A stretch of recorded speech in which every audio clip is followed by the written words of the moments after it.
Breaking news. CBS News has learned who Donald Trump's choice is for Attorney General. Alabama Senator Jeff Sessions will get the nomination.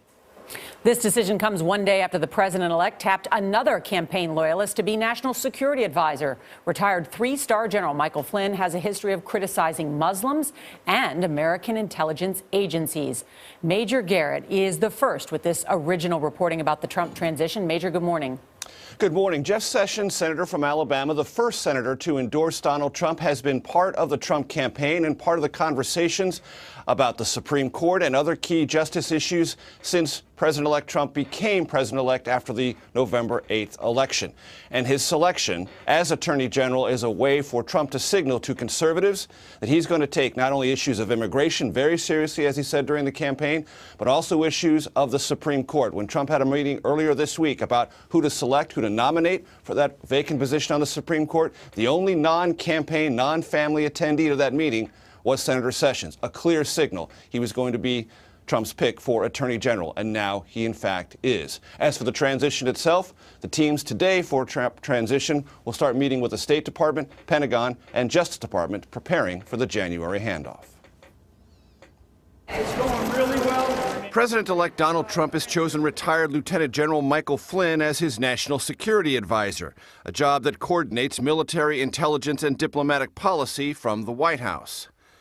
Once a top intelligence advisor to generals in Iraq, Flynn, a lifelong Democrat, spent 3 decades in the Army. He co-authored a paper criticizing the intelligence community's strategy in Afghanistan. He retired in 2014, claiming he was fired as director of the Defense Intelligence Agency for the stand he took on radical Islamism. In the recent past, Flynn has called Islam a cancer and referred to it as a political ideology based on a religion. He told his Twitter followers this February that fear of Muslims is rational. Let's get off the dime and just call it like it is. Which is Islamic extremism.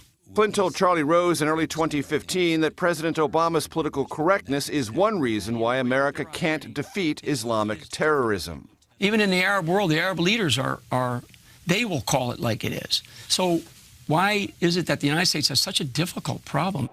In Washington Thursday, the head of the transition, Vice President-elect Mike Pence, huddled with top Republicans and Democrats like House Minority Leader Nancy Pelosi and Senate Minority Leader Chuck Schumer. We're going to have a nice conversation.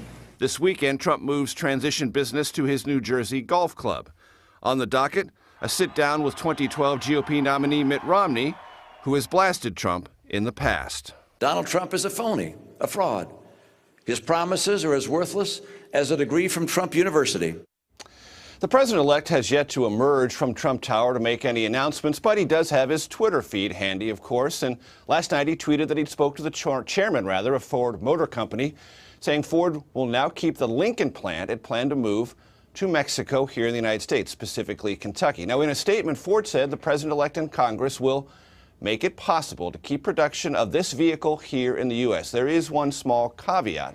Ford had never planned to move the entire factory from Kentucky to Mexico, just one of the vehicles it was manufacturing there. And according to the United Auto Workers Guild, there was already a contract to keep production there in place through 2019. All right, adds another layer to the story. Thank you very much, Major.